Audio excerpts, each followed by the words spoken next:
History books tell us the Roman Empire was built on the discipline of the legionnaire and the wisdom of the marble-clad senator. But there is a shadow history, a history not found in the sanitized versions of the past.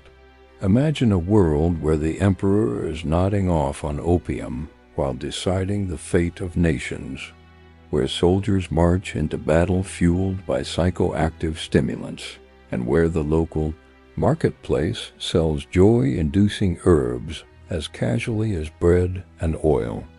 The Romans didn't just conquer the world, they medicated themselves to survive it. From the laughing weed of the Scythians to the hallucinogenic dream fish of the Mediterranean, the Roman Empire was arguably the most drugged civilization in human history. Tonight we peel back the toga.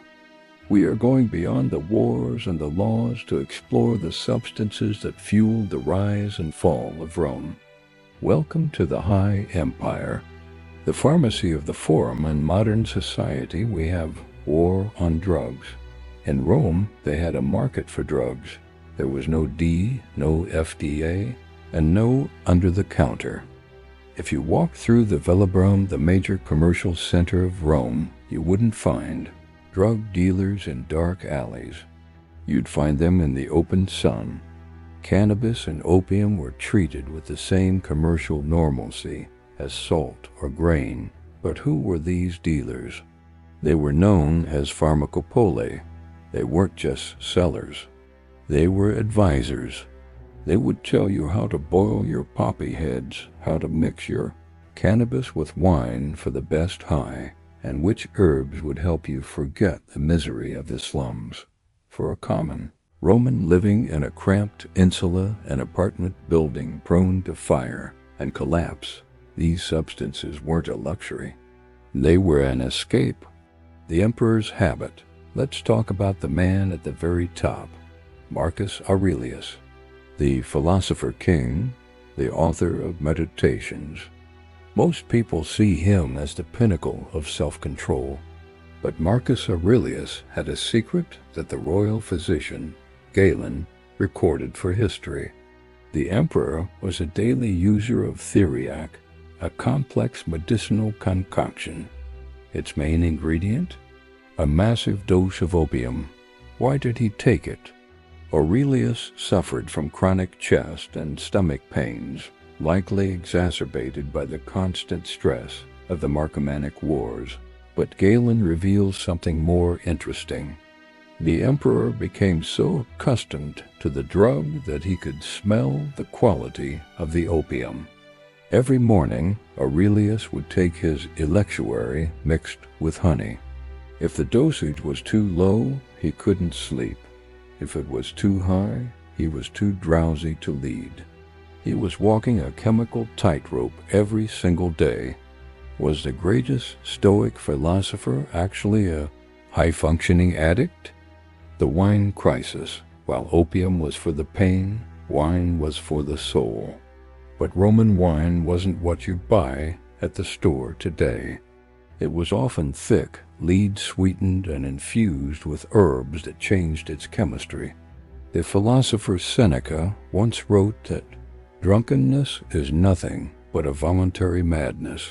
He watched as the Roman elite descended into alcoholism, revealing their worst character flaws. The lead poisoning theory. Historians often debate if the Roman Empire fell because of lead. They used lead to line their wine vats and to sweeten the wine, a substance called cepa. This created a deadly cocktail that caused cognitive decline, infertility, and madness among the ruling class. When you see a Roman emperor acting insane, you have to ask, was it power or was it the lead-infused alcohol? The dream fish and the poisoners, but the Romans were creative. If they couldn't find a plant, they looked to the sea. Have you ever heard of sarpa salpa? To the Romans, it was the dream fish. Eating its head would cause ichthyoelionoticism, a type of poisoning that results in vivid, terrifying hallucinations that can last for 36 hours. It was a trip that many Romans took intentionally. The dark arts of locusta. Then there was the dark side of pharmacology. Assassination. The Emperor Nero didn't use a knife to kill his rival, Britannicus. He used a professional. Locusta was Rome's first state poisoner.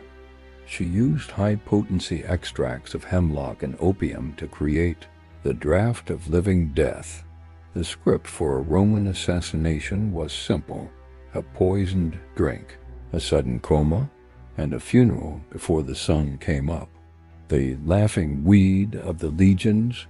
How did the Roman legions march thousands of miles? Part of it was training. The other part was hemp. The Romans used hemp for everything: ropes, sails, and clothing. But they weren't blind to its psychoactive effects. Pliny the Elder called it the laughing weed. They didn't smoke it in pipes. They used fumigation. In the cold nights on the Germanic frontier, soldiers would gather in tents and throw cannabis seeds and flowers onto hot coals. The result? A vapor bath that produced euphoria and suppressed the trauma of war.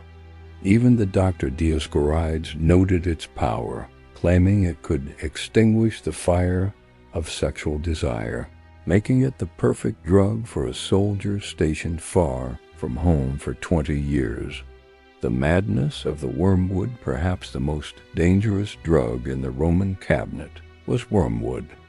They used it to treat stomach issues, but they also made it into a potent wine, a primitive version of absinthe. Wormwood contains thujone, a neurotoxin.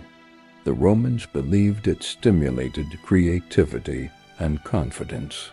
But as the poet Lucretius found out, the line between creativity and insanity is very thin.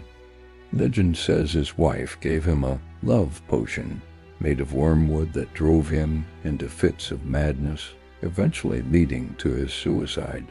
This was the Roman reality, a world where the cure was often more dangerous than the disease. We look back at Rome and see a pillar of civilization. But when we look closer, we see a society that was desperately trying to cope with the pain of its own existence. They used these substances to celebrate, to kill, to heal, and to forget. The glory of Rome was in many ways a chemically induced dream. Does this change how you see the Roman Empire? Was their greatness fueled by these substances, or was it their downfall? If you enjoyed this deep dive into the hidden history of Rome, hit that like button and subscribe. We're uncovering the secrets of the ancient world that your history teacher never mentioned. Comment below. Which Roman drug shocked you the most? The dream fish or the opium emperor? And if you want to see how the Vikings used psychoactive mushrooms to go berserk, click the video on your screen right now. Thanks for watching.